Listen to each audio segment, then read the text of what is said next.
ಎಲ್ಲೆಲ್ಲಿ ಇಡೀ ಭಾರತ ದೇಶದಲ್ಲಿ ಕಾಂಗ್ರೆಸ್ ಪಕ್ಷ ಆಡಳಿತದಲ್ಲಿ ಇದೆಯೋ ಅಲ್ಲೆಲ್ಲಾ ಕಡೆಗೂ ಕೂಡ ಹಿಂದೂ ಧರ್ಮಕ್ಕೆ ಚ್ಯುತಿ ತರ್ತಕ್ಕಂಥ ಕೆಲಸ ಮಾಡ್ತಾ ಇದ್ದ. ಅವ್ನು ಯಾವನ್ರಿ ಅನಾಮಿಕ ವ್ಯಕ್ತಿ, ಅವ್ನು ಯಾವ ಬುರುಡೆಯನ್ನು ಇಟ್ಕೊಂಡು ಬಂದ, ಅದು ಎಲ್ಲಿಂದ ತಗೊಂಡು ಬಂದಿದ್ದಾನೆ ಅಂತ ಹೇಳಿ ಲಾಕಪ್ ನಲ್ಲಿ ಹಾಕಿ 4 ಹೊತ್ತು ಅವನ ಕಡೆಯಿಂದ ಬಾಯಿ ಬಿಡಿಸಬೇಕಾಗಿತ್ತು ಪೊಲೀಸರು. ಅವ್ನು ಹೋಗಿ ಹೈಕೋರ್ಟಿನ ಕೆಳಗಡೆ ನಾವು ಊದಿದ್ದೀವಿ ಅಂತ ಹೇಳಿದ್ರೆ ಅಲ್ಲಿ ನೀವು ಗುಂಡಿ ತೆಗಿತಕ್ಕಂಥ ಕೆಲಸ ಮಾಡ್ತಿದ್ದೀರಾ ಕೂಡ ಧರ್ಮಸ್ಥಳಕ್ಕೆ ಚ್ಯುತಿ ಆಗೋದಿಲ್ಲ.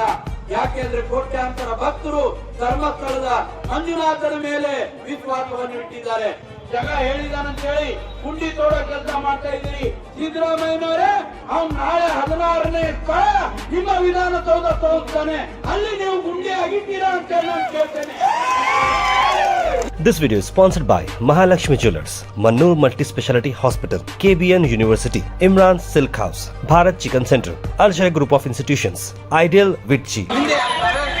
ಅವರ ಹಿಂದೆ ಷಡ್ಯಂತ್ರ ಯಾರು ಮಾಡ್ತಾ ಇದ್ದಾರೆ? ಧರ್ಮಸ್ಥಳಕ್ಕೆ ಕಳಂಕ ತರಲು ಪೂಜ್ಯರೇ ನಾವು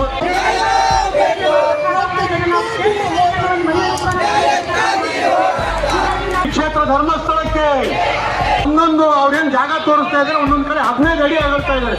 ಯಾರಾದ್ರೂ ಸತ್ತವ್ರಿಗೆ 15 ಅಡಿ ಹೋಗ್ತಾರೇನೋ?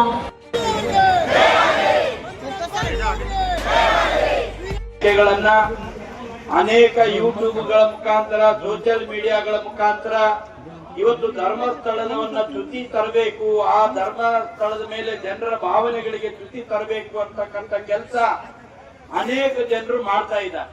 ಇದ್ರ ಹಿಂದೆ ಯಾವ ಷಡ್ಯಂತ್ರ ಇದೆ ಅಂತಕ್ಕಂಥದ್ದನ್ನ ಮೊದಲು ಪತ್ತೆ ಹಾಕಬೇಕಾದಂತ ಕೆಲಸ ಸರ್ಕಾರ ಮಾಡಬೇಕಾಗಿತ್ತು. ಆದ್ರೆ ಕಾಂಗ್ರೆಸ್ ಸರ್ಕಾರಕ್ಕೆ ಕುಂಟು ನೆವ ಬೇಕಾಗಿತ್ತು. ಇವತ್ತು ಒಂದು ಷಡ್ಯಂತ್ರದ ಫಲವಾಗಿ ಆ ಅನಾಮಿಕ ವ್ಯಕ್ತಿಯನ್ನ ಸರ್ಕಾರವೇ ಕೋರ್ಟಿಗೆ ಕಳಿಸಿ SIT ರಚನೆ ಮಾಡೋ ರೀತಿಯಲ್ಲಿ ಮಾಡಿ ಇವತ್ತು ಹಿಂದೂ ಧರ್ಮಕ್ಕೆ ಚ್ಯುತಿ ತರ್ತಕ್ಕಂಥ ಕೆಲಸ ಇಲ್ಲಿರ್ತಕ್ಕಂಥ ಕಾಂಗ್ರೆಸ್ ಸರ್ಕಾರ ಮಾಡ್ತಾ ಇದೆ ಅಂತಕ್ಕಂಥ ಮಾತನ್ನ ನಾನು ಈ ಸಂದರ್ಭದಲ್ಲಿ ಹೇಳ್ತೇನೆ. ಎಲ್ಲೆಲ್ಲಿ ಇಡೀ ಭಾರತ ದೇಶದಲ್ಲಿ ಕಾಂಗ್ರೆಸ್ ಪಕ್ಷ ಆಡಳಿತದಲ್ಲಿ ಇದೆಯೋ ಅಲ್ಲೆಲ್ಲಾ ಕಡೆಗೂ ಕೂಡ ಹಿಂದೂ ಧರ್ಮಕ್ಕೆ ಚ್ಯುತಿ ತರ್ತಕ್ಕಂಥ ಕೆಲಸ ಮಾಡ್ತಾ ಇದೆ. ಅವ್ನು ಯಾವನ್ರಿ ಅನಾಮಿಕ ವ್ಯಕ್ತಿ, ಅವ್ನು ಯಾವ ಬುರುಡೆಯನ್ನು ಇಟ್ಕೊಂಡು ಬಂದ, ಅದು ಎಲ್ಲಿಂದ ತಗೊಂಡು ಬಂದಿದ್ದಾನೆ ಅಂತ ಹೇಳಿ ಲಾಕಪ್ ನಲ್ಲಿ ಹಾಕಿ 4 ಹೊತ್ತು ಅವನ ಕಡೆಯಿಂದ ಬಾಯಿ ಬಿಡಿಸಬೇಕಾಗಿತ್ತು ಪೊಲೀಸರು. ಅದನ್ನ ಮಾಡ್ಲಿಲ್ಲ.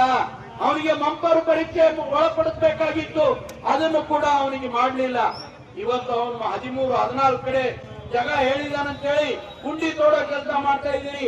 ಸಿದ್ದರಾಮಯ್ಯನವರೇ, ಅವ್ನು ನಾಳೆ 16ನೇ ಸ್ಥಳ ನಿಮ್ಮ ವಿಧಾನಸೌಧ ತೋರಿಸ್ತಾನೆ, ಅಲ್ಲಿ ನೀವು ಗುಂಡಿ ಆಗಿದ್ದೀರಾ ಅಂತ ಹೇಳಿ ನಾನು ಕೇಳ್ತೇನೆ. ನೀವು ಕೂತಿರೋ ವಿಧಾನಸೌಧದ ಕೆಳಗಡೆ ಕೂಡ ಹೆಣಗಳು ಊದಿದ್ದೇವೆ ಅಂತಕ್ಕಂಥ ಮಾತನ್ನ ಆ ಅನಾಮಿಕ ಬಂದು ಹೇಳಿದ್ರೆ ನೀವು ಅಲ್ಲಿ ಗುಂಡಿ ತೆಗಿಸ್ತಕ್ಕಂಥ ಕೆಲಸ ಮಾಡ್ತೀರಾ?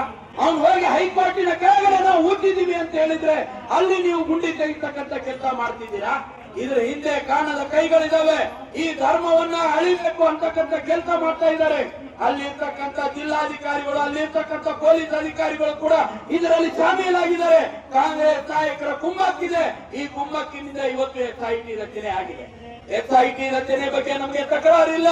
ಆದ್ರೆ ಎಷ್ಟು ದಿವಸ ಈ SIT ಈ ರೀತಿಯ ಬುರುಡೆ ಮಾತನ್ನ ಕೇಳ್ಕೊಂಡು ನೆಲಗಳನ್ನ ಅಗಿತಾ ಹೋಗ್ತಾರೆ? ಅದಕ್ಕೆ ಇದನ್ನು ತಕ್ಷಣ ನಿಲ್ಲಿಸಬೇಕು. ಅವನಿಗೆ ಮಂಪರು ಪರೀಕ್ಷೆಗೆ ಒಳಪಡಿಸಬೇಕು. ಅವನ ಹಿಂದೆ ಇರ್ತಕ್ಕಂಥ ಕಾಣದ ಕೈಗಳು ಯಾವ್ಯಾವ ಇದಾವೆ ಅವುಗಳನ್ನ ತನಿಖೆ ಮಾಡಬೇಕು. ಮತ್ತು ಇದು ನಿಜವಾಗಿ ಈ ತನಿಖೆಯಿಂದ ಹೊರಗೆ ಬರಬೇಕು. ಸೌಜನ್ಯ ಪ್ರಕರಣ ಇರಬಹುದು ಮತ್ತು ಅಲ್ಲೇನು SIT ರಚನೆ ಆಗಿದೆ, ಇದರಿಂದ ನಮಗೆ ನ್ಯಾಯ ತಿಳ್ಕೋದಿಲ್ಲ, ಇದನ್ನ CBI ಒಪ್ಪಿಸಬೇಕು ಅಂತಕ್ಕಂಥ ಮಾತನ್ನು ಕೂಡ ನಾವು ಈ ಸಂದರ್ಭದಲ್ಲಿ ಹೇಳ್ತೇವೆ. ಮತ್ತು ಧರ್ಮಸ್ಥಳಕ್ಕೆ ಯಾರೇ ಚ್ಯುತಿ ಮಾಡಿದ್ರು ಕೂಡ ಧರ್ಮಸ್ಥಳಕ್ಕೆ ಚ್ಯುತಿ ಆಗೋದಿಲ್ಲ. ಯಾಕೆಂದ್ರೆ ಕೋಟ್ಯಾಂತರ ಭಕ್ತರು ಧರ್ಮಸ್ಥಳದ ಮಂಜುನಾಥನ ಮೇಲೆ ವಿಶ್ವಾಸವನ್ನು ಇಟ್ಟಿದ್ದಾರೆ. ಅವನ ವಿಶ್ವಾಸವೇ ಅನೇಕ ಜನರು ಉಸಿರಾಗಿದೆ. ಹಾಗಾಗಿ ಆ ಉಸಿರು ಇರೋವರೆಗೂ ಈ ಕೋಟ್ಯಾಂತರ ಜನ ಹಿಂದೂಗಳು ಆ ಧರ್ಮಸ್ಥಳಕ್ಕೆ ಚ್ಯುತಿ ಮಾಡೋದಕ್ಕೆ ಬರೋದಿಲ್ಲ, ಕಳಂಕ ತರೋದಕ್ಕೆ ಬಿಡೋದಿಲ್ಲ ಅನ್ನುವಂತ ಮಾತನ್ನು ಈ ಸಂದರ್ಭದಲ್ಲಿ ಹೇಳಿ ಸರ್ಕಾರಕ್ಕೆ ಆಗ್ರಹ ಮಾಡ್ತೇವೆ. ತಕ್ಷಣ SIT ಯಾವುದು ಏನ್ ತನಿಖೆ ನಡೀತಾ ಇದೆ ಅದನ್ನು ನಿಲ್ಲಿಸಬೇಕು, ಮಂಪರು ಪರೀಕ್ಷೆ ಮಾಡಬೇಕು, ಆ ವ್ಯಕ್ತಿಗಳನ್ನ ಹಿಡಿದು ಒಳಗೆ ಹಾಕಬೇಕು ಅನ್ನುವಂತ ಆಗ್ರಹವನ್ನು ಮಾಡಿ ನನ್ನ ಮಾತಿಗೆ ವಿರಾಮ ಕೊಡ್ತೀನಿ. ಬೋಲೋ ಭಾರತ್ ಮಾತಾ key. This video is sponsored by Mahalakshmi Jewelers, Mannur Multi-Speciality Hospital, KBN University, Imran Silk House, Bharat Chicken Center, Al-Shai Group of Institutions, Ideal Vitchi.